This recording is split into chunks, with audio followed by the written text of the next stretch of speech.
परिचय। बच्चों, तुम लोग क्या कर रहे हो? हम कैरम बोर्ड खेल रहे हैं पिताजी। वाह, ये तो बहुत अच्छी बात है। क्या मैं तुमसे कुछ पूछ सकता हूं? क्यों नहीं पिताजी। क्या तुम जानते हो इस गेम में कौन सी गति घटित हो रही है? हाँ, एक सीधी रेखा में गति। लेकिन तुम्हारी गोटियां लगातार अपनी दिशाएं बदल रही हैं। इस बारे में क्या सोचते हो? ठीक है, मैं तुम्हें बताता हूं। देखो, गोटियां दो दिशाओं में गति कर रही हैं, तो यह गेम एक समतल में गति प्रदर्शित कर रहा है। क्या तुम इस बारे में और अधिक जानना चाहते हो? हाँ पिताजी। अब आइए किसी समतल में गति के बारे में और अधिक जानें। उद्देश्य। इस पाठ के अंत में आप निम्न करने में सक्षम हो जाएंगे: अदिशों एवं सदिशों को परिभाषित करना, सदिशों के गुणन की गणना करना, सदिशों के संकलन तथा व्यवकलन की गणना करना, किसी समतल में गति को परिभाषित करना, एक समान त्वरण के साथ किसी समतल में गति को परिभाषित करना, आपेक्षिक वेग को समझना, प्रक्षेप्य गति को समझना, एक समान वृत्तीय गति को समझना। परिभाषा। दो विमाओं में किसी वस्तु की गति समतल में गति कहलाती है। हमारे दैनिक जीवन में हम अनेक गतिविधियां देख सकते हैं जिनमें दो विमाओं में गति की जाती है। उदाहरण के लिए, वायु में ऊर्ध्व दो विमीय तल में प्रक्षेपित की गई कोई वस्तु। अदिश और सदिश। भौतिकी में राशियों को दो श्रेणियों में वर्गीकृत किया जाता है। ये हैं अदिश तथा सदिश। अदिश वे राशियां जिन्हें पूरी तरह केवल उनकी परिमाण द्वारा ही व्यक्त किया जा सकता है। उदाहरण के लिए, कार्य, ऊर्जा, शक्ति, आवेश इत्यादि। सदिश वे राशियां जिन्हें उनके परिमाण तथा दिशा द्वारा पूरी तरह से व्यक्त किया जा सकता है। उदाहरण के लिए, विस्थापन, वेग, त्वरण, बल। किसी सदिश का ज्यामितीय निरूपण एक तीर द्वारा किया जा सकता है। स्थिति सदिश किसी कण की स्थिति को किसी अन्य बिंदु के सापेक्ष प्रदर्शित करता है। विस्थापन सदिश दो बिंदुओं के बीच कण के विस्थापन को प्रदर्शित करता है। सदिशों का गुणन। जब किसी सदिश a को किसी संख्या n से गुणा किया जाता है तो हम एक सदिश v प्राप्त करते हैं जो निम्न द्वारा व्यक्त है: v सदिश बराबर n गुणा a सदिश। आइए एक उदाहरण देखें। यदि सदिश a को 2 से गुणा किया जाता है तो परिणामी सदिश 2a सदिश a सदिश के समान दिशा में होता है और इसका परिणाम a सदिश से 2 गुना होता है। सदिशों का संकलन एवं व्यवकलन। सदिश का योग 3 नियमों की सहायता से किया जाता है।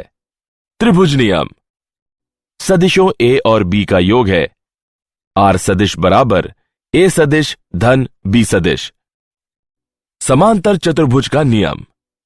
यदि दो सदिश किसी समांतर चतुर्भुज की दो आसन्न भुजाओं के परिमाण एवं दिशा द्वारा व्यक्त हैं तो उनके परिणाम उभयनिष्ठ कोने से गुजरते विकर्ण द्वारा व्यक्त होंगे। बहुभुज नियम। यदि किसी बिंदु पर कार्य करते सदिशों की संख्या एक बहुभुज की भुजाओं द्वारा प्रदर्शित चक्रीय क्रम में है तो विपरीत दिशा में बहुभुज की बंद भुजा उनके परिणाम प्रदर्शित करेगी। सदिशों का व्यवकलन। व्यवकलन की प्रक्रिया ऋणात्मक चिन्हों के साथ योग वाली प्रक्रिया के रूप में देखी जा सकती है।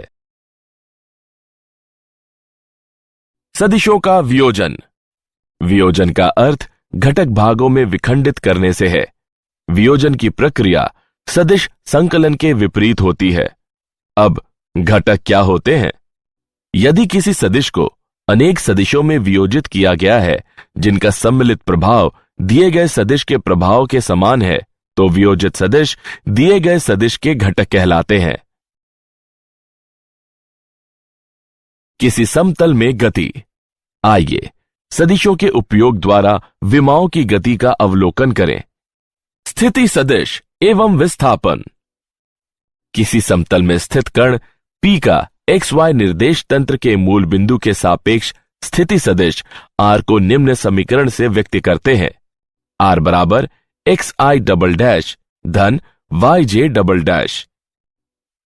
माना कि एक कण वक्र पर चलता है और किसी क्षण t पर इसकी स्थिति P है और दूसरे अन्य क्षण t डैश पर इसकी स्थिति P डैश है, तो इसका विस्थापन निम्न होगा। डेल्टा R बराबर R डैश माइनस R। मानों को प्रतिस्थापित करने पर हम पाते हैं कि डेल्टा R बराबर I double dash delta X धन J double dash delta Y।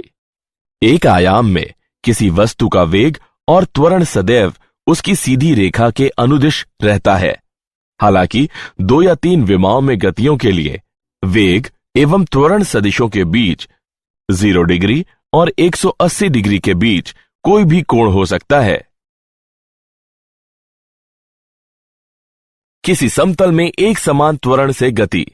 आइए इसे समझने के लिए एक उदाहरण देखें। एक वस्तु XY तल में चल रही है और इसका त्वरण a स्थिरांक है। अब माना कि t बराबर 0 समय पर वस्तु का वेग न्यू नॉट है और t समय पर न्यू बराबर न्यू नॉट धन at है। यह संघटक रूप में समीकरण है। हम निष्कर्ष निकाल सकते हैं कि किसी समतल में गति को 2 अभिलंबवत दिशाओं के अनुदिश स्थिरांक त्वरण के साथ 2 पृथक समकालिक एक विमीय गतियों के रूप में जाना जा सकता है।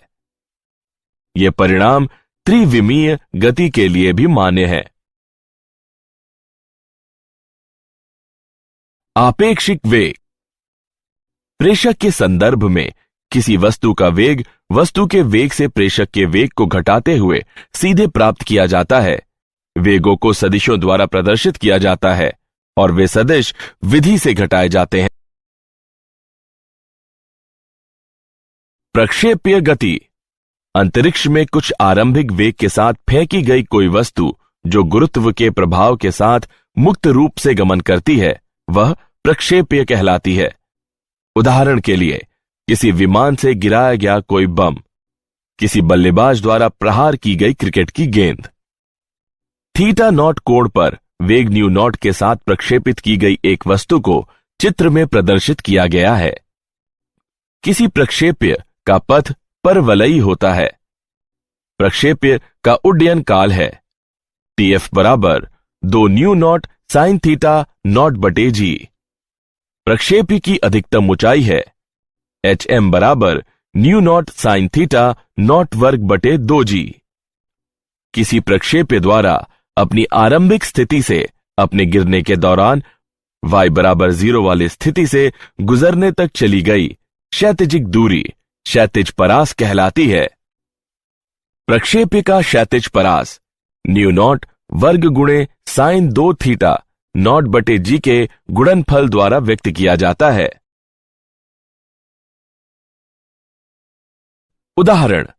आइए प्रक्षेपीय गति का एक उदाहरण देखें।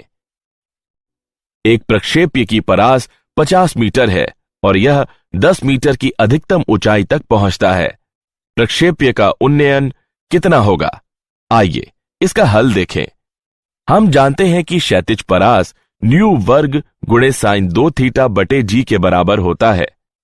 हम ऊंचाई एवं परास के बीच संबंध निम्न प्रकार से प्राप्त करते हैं।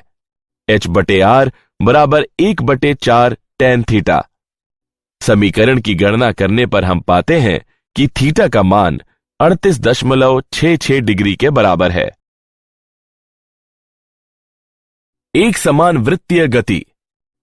पृथ्वी के परित एक वृत्तीय कक्षा में किसी कृत्रिम उपग्रह का चक्कर लगाना वृत्तीय गति का उदाहरण है। कण द्वारा वृत्त पर गोल गोल एक चक्कर पूरा करने में लिया गया समय कण का आवर्त काल कहलाता है। कण द्वारा 1 सेकंड में पूरे किए गए चक्रों की संख्या कण के परिक्रमण की आवृत्ति कहलाती है।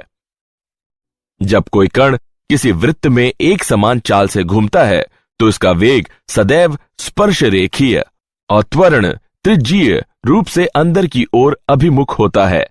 वेग और त्वरण दोनों के परिमाण नियत रहते हैं, लेकिन दिशाएं बदलती रहती हैं। क्या आप जानते हैं, प्रक्षेप पथ किसी दीर्घवृत्त या परवलय के समान शंक्वाकार भाग होता है। ग्रहों एवं धूमकेतुओं की प्रक्षेपित कक्षाओं से इसकी तर्क संगत उपयुक्त सीमा तक पुष्टि होती है। यद्यपि यदि कोई धूमकेतु सूर्य के पास से गुजरता है तो यह अन्य बलों जैसे कि सौर पवनों तथा विकिरण दाब से भी प्रभावित होता है। एक समान त्वरण के लिए शुद्ध गतिकीय समीकरण एक समान वृत्तीय गति पर लागू नहीं होते। वृत्तीय गति में किसी वस्तु का परिणामी त्वरण चाल अचर होने पर केंद्र की ओर अभिमुख होता है। सारांश। आइए हमने जो कुछ सीखा है उसे संक्षेप में दोहराएं। अदिश राशियां ऐसी राशियां हैं जिनमें केवल परिमाण होते हैं। सदिश राशियां ऐसी राशियां हैं जिनमें परिमाण और दिशा दोनों ही होते हैं। जब किसी सदिश को किसी संख्या जैसे कि n से गुणा किया जाता है तो हम एक सदिश v प्राप्त करते हैं, जो निम्न रूप में व्यक्त है: v सदिश बराबर n गुणे a सदिश। व्यवकलन की प्रक्रिया को ऋणात्मक चिन्ह के साथ संकलन के रूप में देखा जा सकता है। यदि किसी सदिश को अनेक सदिशों में वियोजित किया जाता है जिनका सम्मिलित प्रभाव दिए गए सदिश के प्रभाव के समान होता है, तो वियोजित सदिश दिए गए सदिश के घटक कहलाते हैं। 2 या 3 विमाओं में गतियों के लिए वेग और त्वरण सदिशों के बीच 0 डिग्री तथा 180 डिग्री के बीच का कोण हो सकता है। अंतरिक्ष में कुछ आरंभिक वेग से फेंकी गई वस्तु जो गुरुत्व के प्रभाव में मुक्त रूप से गमन करती है, प्रक्षेप्य कहलाती है। जब कोई कण किसी वृत्त में एक समान चाल से घूमता है तो इसका वेग सदैव स्पर्श रेखीय और त्वरण त्रिज्यीय रूप से अंदर की ओर अभिमुख होता है।